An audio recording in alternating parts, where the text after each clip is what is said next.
നമസ്കാരം.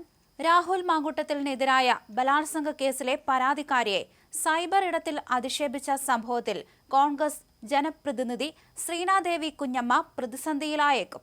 ഇരകളെ പിന്തുണയ്ക്കുക എന്ന പ്രഖ്യാപിത നിലപാടുള്ള കോൺഗ്രസ് നേതൃത്വത്തിന് ഉത്തരവാദിത്തപ്പെട്ട സ്ഥാനത്തിരിക്കുന്ന ഒരാൾ തന്നെ അതിജീവിതയെ അപമാനിച്ചു എന്ന ആരോപണം വലിയ തിരിച്ചടിയായിട്ടുണ്ട്. പത്തനംതിട്ട ജില്ലാ പഞ്ചായത്ത് അംഗമായ ശ്രീനാദേവി അടുത്ത കാലത്താണ് കോൺഗ്രസിൽ എത്തിയത്.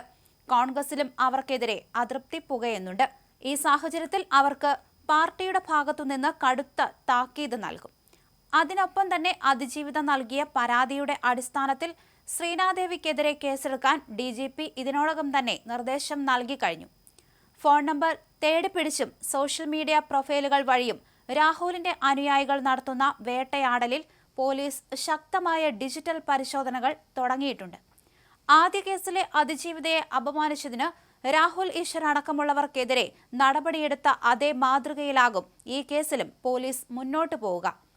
രാഹുൽ മാങ്കൂട്ടത്തിലിനെ കൊടുക്കാൻ സർക്കാർ നീക്കങ്ങൾ സജീവമാണ്. പുതിയ തെളിവുകൾ നിരത്തിക്കൊണ്ട് ആദ്യ കേസുകളിൽ ഹൈക്കോടതി നൽകിയ അറസ്റ്റ് വിലക്ക് നീക്കാനാണ് പോലീസിന്റെ ശ്രമം. രാഹുൽ സ്ഥിരം കുറ്റവാളിയാണെന്ന് കോടതിയെ ബോധ്യപ്പെടുത്തി റിമാൻഡ് നടപടികളിലേക്ക് കടക്കാനാണ് പ്രോസിക്യൂഷൻ ലക്ഷ്യമിടുന്നത്. ഈ ഒരു സാഹചര്യത്തിൽ നിയമപരമായ പണി കിട്ടാൻ പോകുന്നത് ശ്രീനാദേവി കുഞ്ഞമ്മയ്ക്കും രാഷ്ട്രീയമായി കൂടുതൽ പ്രതിസന്ധിയിലാകുന്നത് രാഹുൽ മാങ്കൂട്ടത്തിലുമായിരിക്കും. ശ്രീനാദേവി കുഞ്ഞമ്മയ്ക്കെതിരെ അതിജീവിത മുഖ്യമന്ത്രിക്ക് പരാതി നൽകിയിരുന്നു. സൈബർ ആക്രമണത്തിൽ കേസെടുക്കാൻ DGP നിർദ്ദേശം നൽകി. രാഹുലിന്റെ ആദ്യ കേസുകളിലെ താൽക്കാലിക അറസ്റ്റ് വിലക്ക് റദ്ദാക്കാനായി ഹൈക്കോടതിയിൽ സർക്കാർ റിപ്പോർട്ട് നൽകും. രാഹുൽ മാങ്കൂട്ടത്തിലിനെതിരായ ആദ്യ കേസിലെ അതിജീവിത നേരിട്ട സമാന അവസ്ഥയിലാണ് മൂന്നാം ബലാത്സംഗ കേസിലെ അതിജീവിതയും വ്യാപക സൈബർ ആക്രമണം നേരിടുന്നത്. ഫോൺ നമ്പർ തേടി പിടിച്ചു വരുന്നവരെ രാഹുലിന്റെ അനുയായികൾ ആക്രമണം തുടരുകയാണെന്നാണ് പരാതി. കോൺഗ്രസിന്റെ ജില്ലാ പഞ്ചായത്ത് അംഗം ശ്രീനാദേവി കുഞ്ഞമ്മ അതിജീവിതനൊപ്പം എന്ന് പരാമർശിച്ചാണ് വീഡിയോ പോസ്റ്റ് ചെയ്തത്. ഇതോടെയാണ് ശ്രീനാദേവിക്കും മറ്റ് സൈബർ അധിക്ഷേപക്കാർക്കുമെതിരെ കേസെടുക്കണമെന്നാവശ്യപ്പെട്ട് അതിജീവിത പരാതി നൽകിയത്. ഇത് കോൺഗ്രസിന്റെ പ്രഖ്യാപിത ലക്ഷ്യത്തിന് എതിരാണ്. മുൻപ് CPI നേതാവായിരുന്ന ഇവർ 2025 നവംബറിലാണ് ആ പാർട്ടി വിട്ട് കോൺഗ്രസിൽ ചേർന്നത്. AIYF സംസ്ഥാന കമ്മിറ്റി അംഗമായും പ്രവർത്തിച്ചിരുന്നു. CPIയുമായുള്ള അഭിപ്രായ വ്യത്യാസങ്ങളെ തുടർന്നാണ് ഇവർ കോൺഗ്രസിലേക്ക് എത്തിയത്.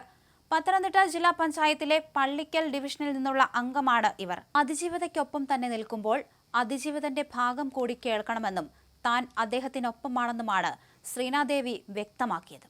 രാഹുലിനെതിരെ ഉയർന്ന പരാതികളിൽ പലയിടത്തും സംശയമുണ്ടെന്ന് ശ്രീനാദേവി കുഞ്ഞമ്മ പറഞ്ഞിരുന്നു. ഒന്നാമത്തെ പരാതിയിൽ പീഡന ആരോപണം നിലനിൽക്കില്ലെന്ന് കോടതി പറഞ്ഞിട്ടുണ്ടെന്നും രണ്ടാമത്തെ കേസിലും കോടതി സംശയം പ്രകടിപ്പിച്ചിട്ടുണ്ടെന്നും അവർ ചൂണ്ടിക്കാണിച്ചു. പുതിയ പരാതിയിൽ പെൺകുട്ടി ഉപദ്രവിക്കപ്പെട്ടു എന്ന് കേൾക്കുമ്പോൾ വേദനയുണ്ട്. എന്നാൽ പീഡനത്തിന് ശേഷം പ്രതി ചെരുപ്പ് വാങ്ങി നൽകി ഫ്ളാറ്റ് വാങ്ങാൻ ശ്രമിച്ചു എന്നൊക്കെയുള്ള മൊഴികൾ കേൾക്കുമ്പോൾ ചില സംശയങ്ങൾ തോന്നുന്നില്ലേ എന്നവർ ചോദിക്കുന്നു. സ്ത്രീകൾ കുടുംബ ബന്ധങ്ങൾക്ക് കൂടുതൽ പ്രാധാന്യം നൽകണമെന്നും വിവാഹിതരാണെങ്കിൽ ആ ബന്ധത്തിന്റെ വില കൽപ്പിക്കണമെന്നും അവർ പറഞ്ഞു. രാഹുൽ മാങ്കൂട്ടത്തിൽ കുറ്റക്കാരനാണോ എന്ന് കോടതി തീരുമാനിക്കട്ടെ എന്നാണ് ശ്രീനാദേവിയുടെ നിലപാട്. മാധ്യമങ്ങൾ ഇല്ലാത്ത കഥകൾ പടച്ചുവിടുന്നുണ്ടോ എന്ന് പരിശോധിക്കണം. കുടുംബം ഒരാൾക്ക് മാത്രമല്ല, ഇപ്പുറത്തുമുണ്ട്. എന്നാൽ രണ്ടുപേർക്കും ഒരേ പരിഗണനയല്ല ലഭിക്കുന്നത്. അതിജീവിതമാർക്കൊപ്പം നിൽക്കാനാണ് ഞാൻ ആഗ്രഹിക്കുന്നതെന്നും അവർ പറഞ്ഞു. പ്രഥമ ദൃഷ്ട്യാ തെറ്റ് കണ്ടതുകൊണ്ടാകും പോലീസ് അറസ്റ്റ് ചെയ്തതെന്നും എന്നാൽ സത്യം പുറത്തു വരുന്നതുവരെ രാഹുൽ ക്രൂശിക്കപ്പെടരുത് എന്നും അവർ കൂട്ടിച്ചേർത്തു.